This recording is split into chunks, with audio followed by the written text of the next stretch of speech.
way we think about time is not fixed.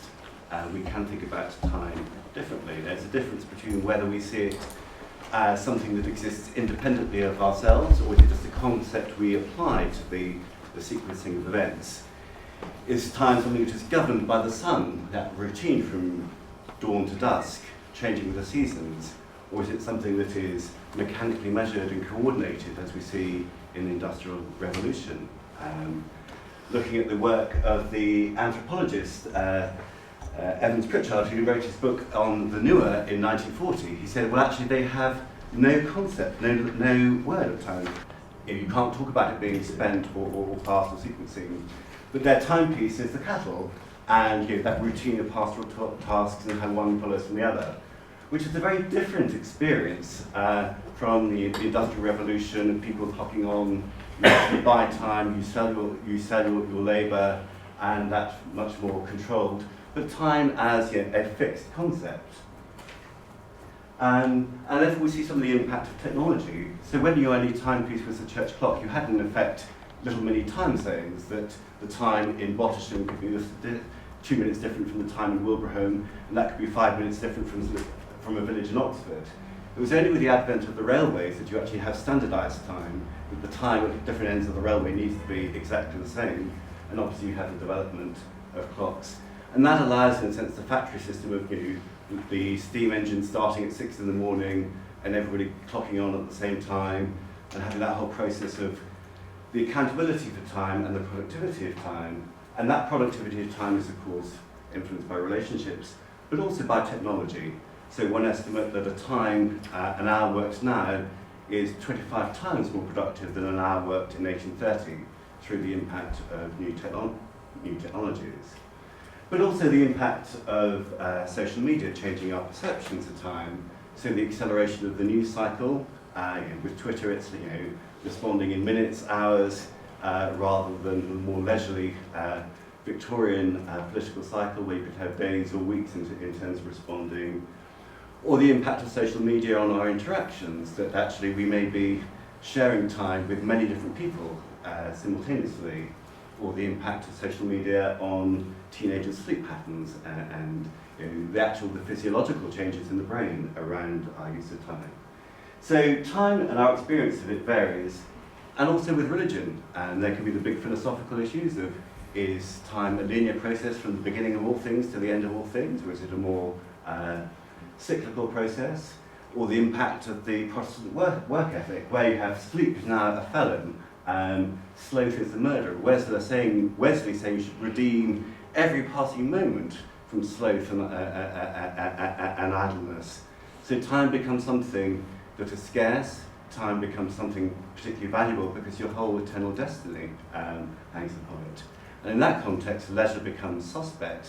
The working classes are likely to use any free time for vice, sloth, drunkenness, and actually we must, as our social awareness, find things, profitable things to occupy the time, because only actually the wealthy and the educated can be sufficiently moral to use their freedom of time well and productively. And therefore, we can think a little bit about, start to think about the differences between our experiences of time and money. So there is a sense in which we have a fixed stock of time at birth. Obviously, we don't know how much it's going to be, and it might plummet to zero rather unexpectedly and at short notice. And of course, you might do a much more nuanced projection of life expectancy, taking into account when you start a diet or certain public health changes. I mean, there could be a more flexible graph. But unless there is that sense of time, a fixed stock of time that is gradually running out. Whereas our stock of financial assets is something that actually increases over our life and grows. We can accumulate, we can store it for the future, and then it starts to, we can draw it down in old age. And there are other forms of capital. Our relational capital, again, may increase or decrease over the years. So there are senses in which we can start to think about time and money in some similar ways, but in quite significantly different ways, which is something that Mike is going to pursue in more detail. John and I have a slightly different view on one particular point, which is whether chronomics should be seen as part of economics. And I'm hoping that Paul Mills, our great economist among us today, will give us a view on that later. But his argument is that the word, or the letters ECO, come from the Greek word oikos, and so we're talking about nomos, laws governing the oikos household, hence economics. And therefore we should think about time as a resource for a household in the same way as we think about money as a resource for a household, and therefore chronomics is simply a branch in a sense of economics. It's the governance of scarce resources in a household. I like to think about chronomics, the allocation use of time, which uses very similar language to the language of economics, as I will explain in a moment, as being fundamentally different from what we now know as economics, because economics has been, and probably always will be, primarily concerned with finance and money and resource allocation in that physical financial sense, whereas chronomics, the word chronos means time in Greek, and we chose that particular Greek word for time for this, but I anticipate being a great new discipline. As you heard, my ambitions to be the first professor. John may well get there, whereas I won't. But chronomics is very much about relationships, because time is the currency of relationships, and the most important aspect perhaps of time is that, and how we allocate it is where we allocate it obviously between different activities, but also how we allocate it between different relationships, whether relationships at work, well, within our work sphere or within our home sphere. And time ultimately, I would argue, is our scarcest resource, although of course you can buy time, and again come to that in a second. So time and money can both be allocated, spent, wasted, invested, saved. We use all the same vocabulary for time as we use for money. But you cannot store time in the way you store money. However, you can use money to buy time. So you can buy an Indian meal, as we did last night at home, in order to save the time of somebody who otherwise has to cook an Indian meal, which is a rather time-consuming process, as you may know. I might employ a driver, a home help, or whatever. So I can overcome some of the constraints of time using money, but only some. I can't, for example, buy another wife to replace my relationship with my current wife, at least not in this country, I'm happy to say. So there is obviously an important overlap between time and our relational proximity model, because our fundamental argument today, or part of the core of our argument today, is that the value, what you can extract in a corporate world, in a prison world, in a domestic world, the value of a unit of time can be increased if you deal with these 5 zones in which relationships operate: communication, story, information, power, and purpose, which probably many of you in the room are familiar with. So as you increase levels of directness and continuity and multiplexity and parity and commonality, and we're going to go through these in a moment, you can increase the amount of information that is transmitted within a unit of time, and you can also influence the amount of trust that determines whether people receive that information, are willing to act on that information, and are willing to cooperate. So the value of a unit of time, what you're able to get from a unit of time, is determined by management decisions, government decisions, corporate decisions. All kinds of the decisions that we're making every day influence how much value you are able to extract from a unit of time, both when relationship is an end in itself, that is, how much better can I get to know you if I really value simply knowing you as a person, if that's something I really want. Or if relationship is a means to an end. I need this good relationship because I'm a bank and I want to make profits. Or I need this good relationship in a prison because I want to prevent riots. If I want good relationships for another end, then what's important is how do I organize how do I take account of the time implications of the decisions I'm making in such a way that I make sure that every unit of time is used to maximum benefit for the goal that I'm pursuing. That's what we want to unpack with you this morning. So I'm now passing to John. We're going to do a quick double act here going through these 5 areas, and John's on first with directness. So the way in which we make ourselves present in a relationship, physically, emotionally, intellectually, affects both the quality of communication but also that sense of connection. And that connection may matter for an older person, but the visit of a carer is an important experience of connection. Or in a more business context, we might be more concerned with the quality of communication or the costs of that communication going astray and the time costs and problems that result as a consequence. The way in which we communicate filters or mediates that presence. So email enables you to be present in a relationship where you are not physically present, so that's a mediating role, but it also is also a filtering role in stripping out tone of voice or body language and other elements. So there is that tension between the mediation role to make yourself present and the filtering role, which is stripping out some of that presence. But to make yourself present in a relationship, in an encounter, takes time. It may be the time taken to actually be face-to-face with someone, and obviously that requires time to set up, it requires time to travel, it requires a certain degree of exclusivity that you're being present with one person, but not with another person. But it also takes time at the moment. I mean, so it's that mindfulness, that attentiveness, that willingness to listen, that invitation to the other person to be present in the relationship.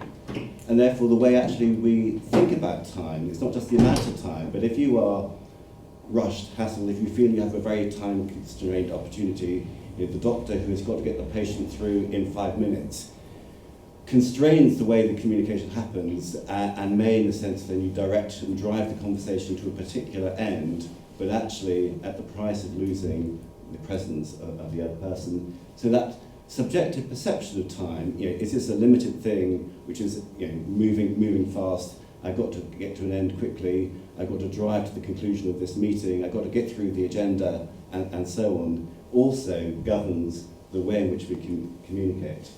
So yes, time, the way we think about time, influences our communication, influences relationships.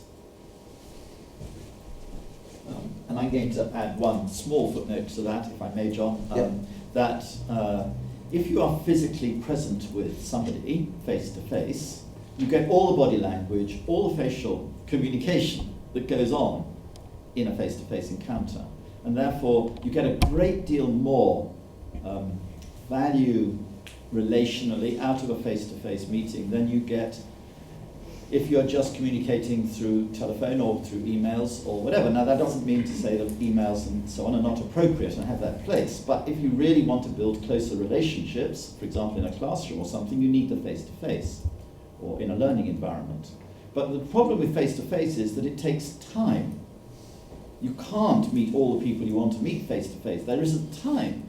So you then say, well, who do I need really to meet face-to-face? I have to make that allocative decision with my time. Or who do I phone, because they're that important, I can't just send them an email, and I need the tone of voice, I need that extra bit of communication, or who do I just email? Those allocative decisions of your time are maybe the most significant decisions you ever make in your life, I think. So that's directness. Take continuity. So I'm trying to be slightly analytical about this. I hope you don't mind that, but this is why I sort of feel there's an underlying discipline here that needs more unpacking. But I think the value of a unit of time with a person today, arguably, is almost always greater than the value of a unit of time spent with the same person yesterday. I'll say that again. The value of a unit of time in terms of its relationship building and other outcomes such as trust and other things, the value of a unit of time spent with a person today is greater than the value of a unit of time spent with the same person yesterday. So I know more about a person over time. I can evaluate their moods. If it's the first time you've ever met me, you don't know whether I'm on a great high today compared to what I am usually, or whether I'm actually incredibly depressed compared to my usual high level of overdose. So you better interpret the meaning of words. I dived into a television program with my wife the other day. It was Series 3, Episode 3 of Poldark. I don't know much about Poldark, otherwise I probably wouldn't have done this, but it was very difficult to interpret what was going on because I had no history of the relationships that were being shown on the screen.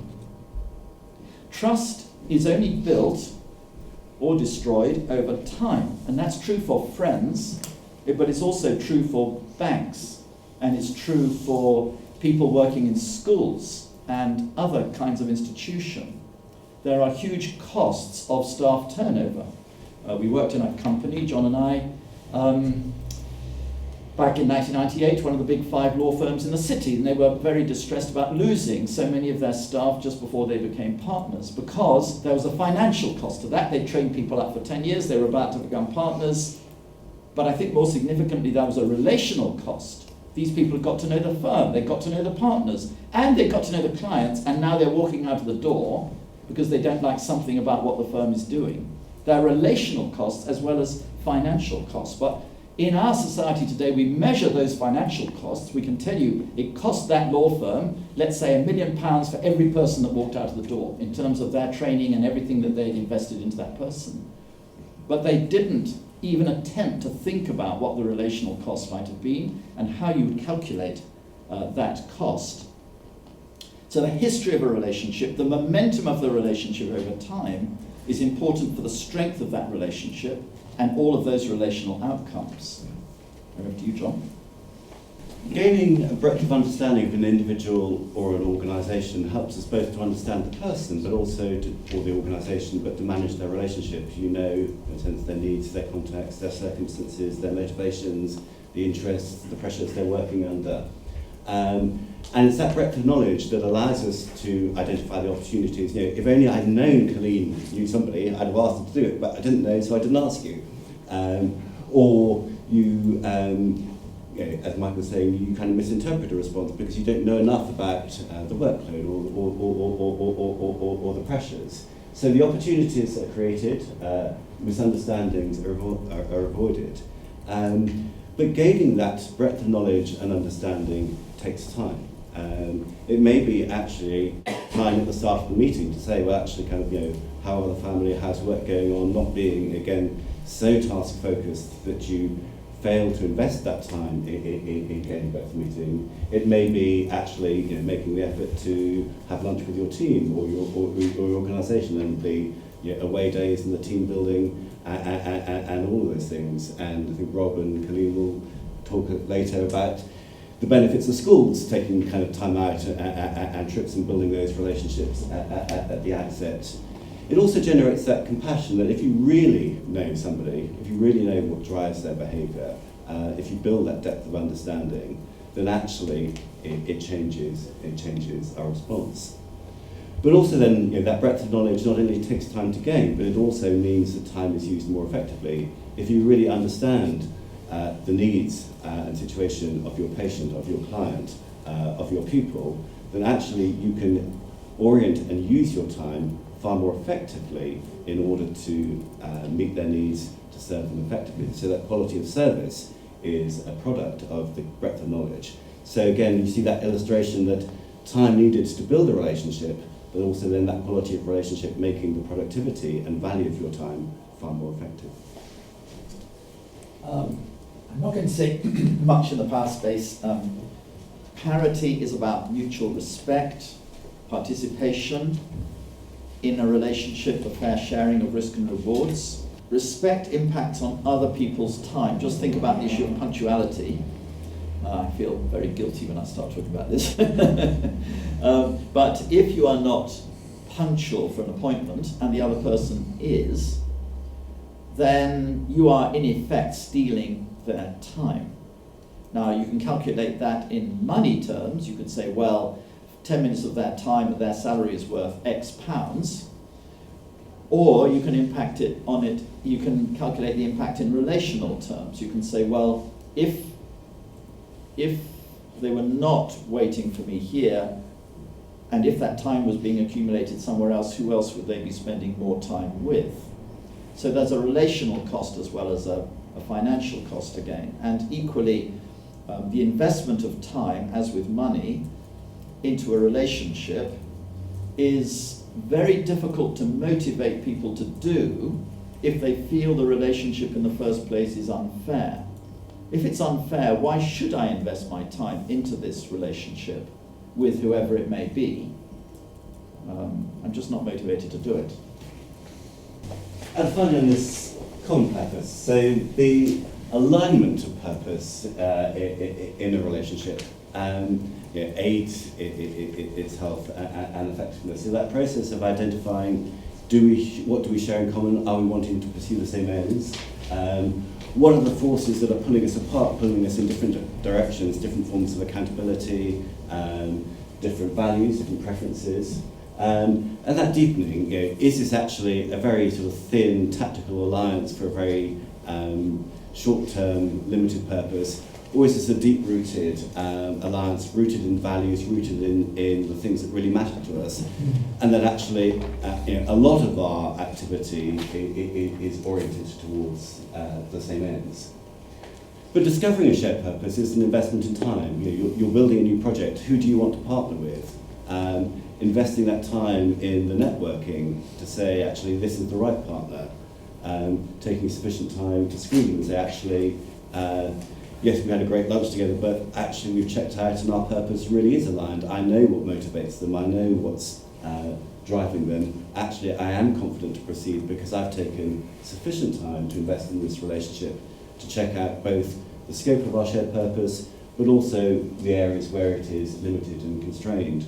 Or within the existing partnerships in collaboration, that continual process of reinvesting and rediscovering and reforming those shared visions and values and purposes.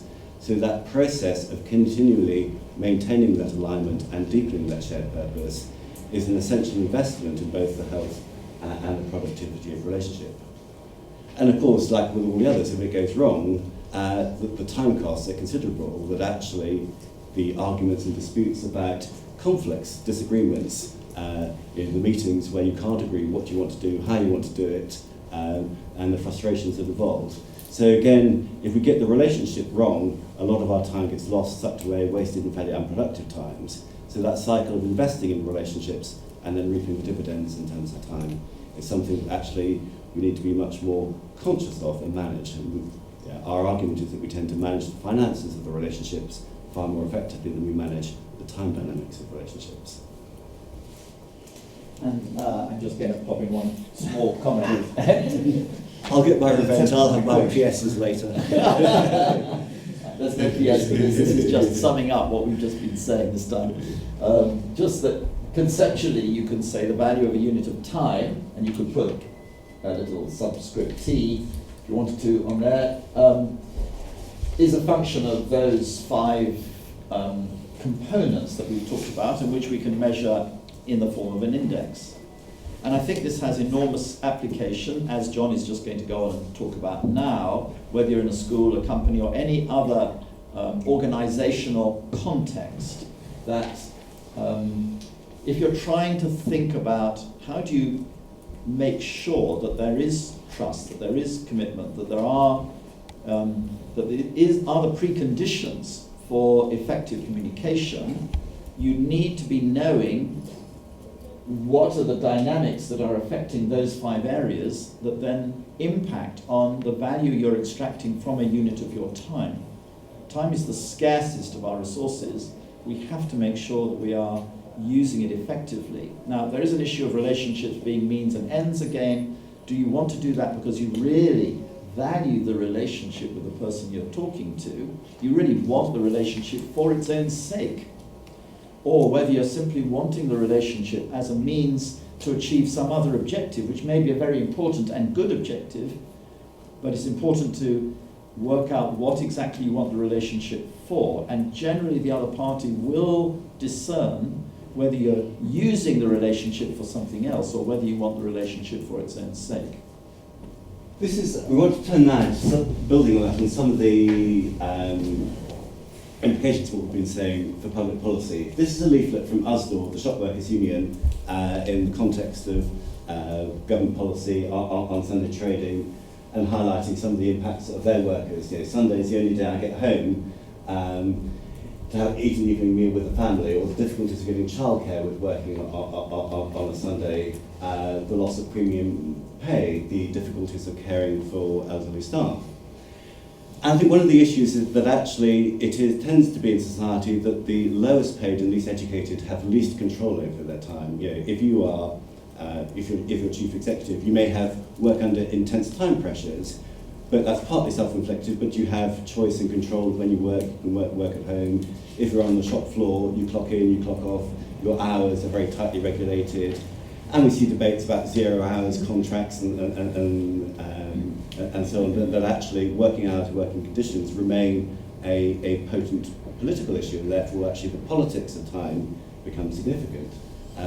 Socialism has often been criticised as being quite a materialistic ideology, but there's always been this concern of time. So going back to the factories and the industrial revolutions, there were concerns from the early unions that factory owners would confiscate watches so that people didn't know the time, so that actually they could be forced to work longer, or complaints that the factory clock was being kind of pushed forward in the morning and pushed back at the night to extend the working hours. So control of timekeeping was an exercise in power.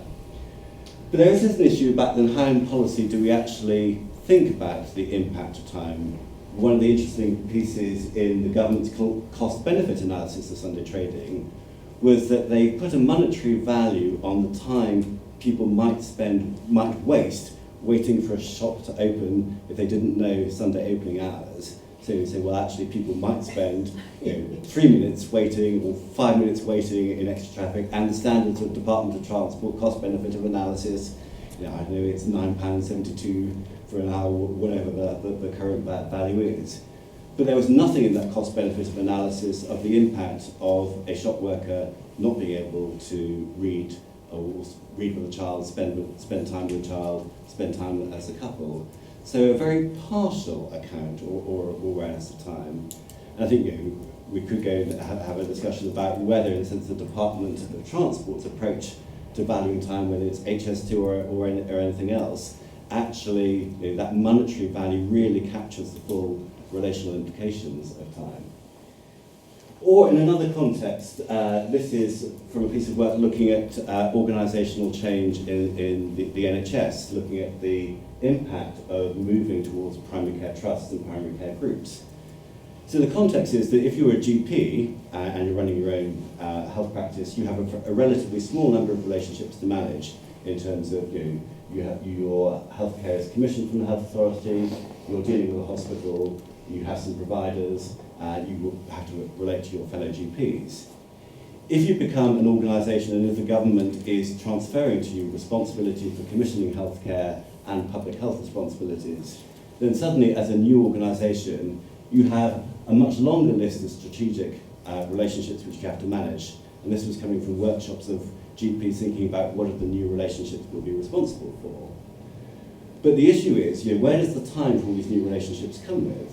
And when we ran simulations with, in a sense, the new or emerging primary care organisations, they all imploded because they became so focused on managing these new external relationships that the internal relationships of the organisation were neglected and fell apart. But I think it's a consistent problem with policy making in that the time demands of a new policy are not really thought through. So, what are the time demands of changing a curriculum? How much time does it take a history teacher to learn or prepare for a new subject? What are the time costs of a merger, an acquisition, a restructuring? That actually those are fairly poorly thought through. Move on to the next one. So there's also then the issue of the way in which policy targets and accountability can distort time use. Sticking with healthcare for a moment, one of the classics we looked at was the dispute between the John Radcliffe Hospital in Oxford and the Ambulance Trust. So the Ambulance Trust has a response time target of 8 minutes. The accident emergency has a 4-hour target in terms of getting people sort of through the system. Two organisations meeting a target. The end result is the accident emergency refuses to accept a patient from the ambulance until they're ready, so the clock there 4 hours doesn't start ticking. So you have all the ambulances queuing up in the driveway waiting to offload their patients. But in a sense, two organisations who ought to be working together for the benefit of patients become in dispute because you have a set of time-oriented targets which distort their activity and undermine the commonality of the relationship. Or we have issues around schools in which you have the way in which teachers' time use may be influenced by patterns of testing and patterns of accountability in league tables. Does that change actually the amount of time that is spent with a pupil? Issues in social care. One estimate that 60 to 80% of a social worker's time could be spent in front of a computer and actually not working with clients. And therefore the issue that the targets and accountability miss the things that really matter, such as quality of care. We see that in the Healthcare Commission's response into a major service failure at Mid-Staffordshire Hospital, lots of elderly people dying. Many, many reasons behind that in terms of culture, in terms of management, but also in terms of staffing. But the actual, the critical practical issue was nursing staff on wards not actually having enough time with patients or using that time to the appropriate ends. And if you look at that list, these are all things that take time. Responding to patients, a patient needs to go to the toilet. Do you get there in time, or actually do they soil their sheets? Once they soil their sheets, do you have the time, to draw the curtains, to deal with it, with dignity and respect, or is this a rushed and fairly humiliating process? Giving medication time, being there to make sure it's taken, helping, patients were starving, were malnourished because there was nobody with the time to help them eat.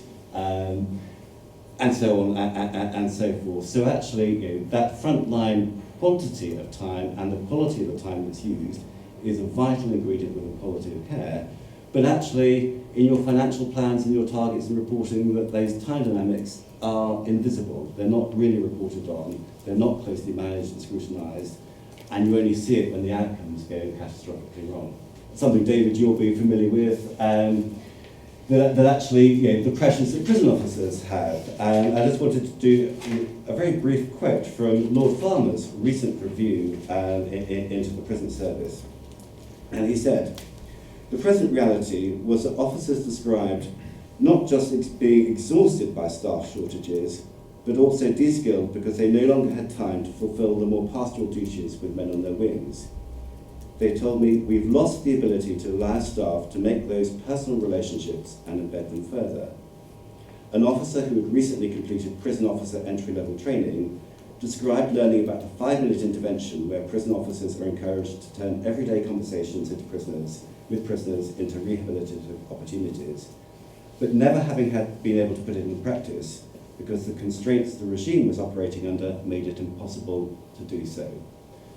So in a sense, if you have a rich vision of what you want to achieve in a prison in terms of rehabilitation and restoration and doing justice, in a school in developing character and virtue, in providing high quality of care to older people, in a business that's priding itself in customer services, time then needs to be reoriented towards the right ends, but actually is too often precluded from doing so in practice. I think we need really to move to questions very, very promptly, so I'm not going to say much more. Organisational change.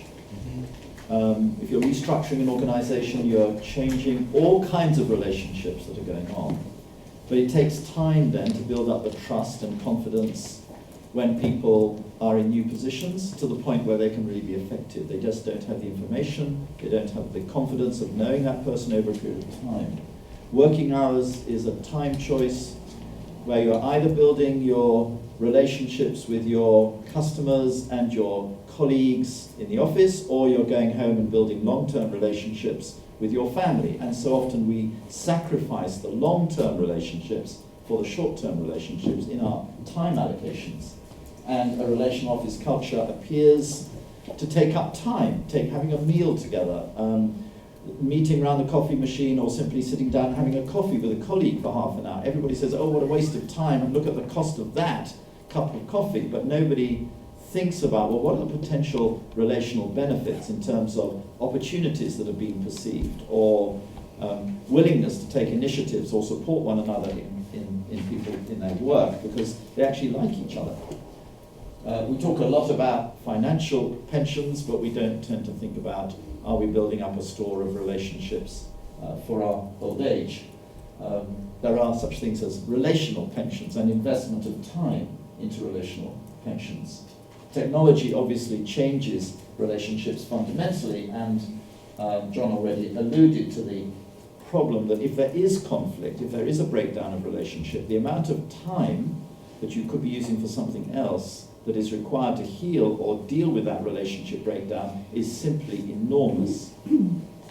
So you can think of your relationships 24 hours a day like a square. You can either squash it this way and have a very small number of relationships in great depth, or you can squash your time this way, have more and more relationships, but as you have more and more relationships through the internet, through all modern communications, Facebook, LinkedIn, the whole of the rest of it, actually you give less and less time to each one on average. And I think they say that we meet as many people today in a week as a medieval person met in a lifetime. So there's this enormous pressure within our current world to have a lot of shallow relationships, but not to, in a sense, artificially restrict that, not put some boundaries around it in order to protect a smaller number of deeper relationships. But it's those deeper relationships that are probably crucial to our own well-being and to other people's well-being, and arguably to national well-being. So here are our 4 laws of Chronomics. Time spent on A cannot be spent on B. That's very profound, you agree? The greater the relational proximity as a generalization, the greater the value of a given unit of time. The external context, we haven't really discussed this morning, but it's one of our 4 laws, makes a difference to the value of a unit of time. And fourthly, in relational terms, that is, and the maximum value of a unit of time in and for a relationship is achieved when the other person is available, or the other group is available, at the same time and in the same place. Anyway, that's just the start of the 10. We've written various papers around Chronomics in the past.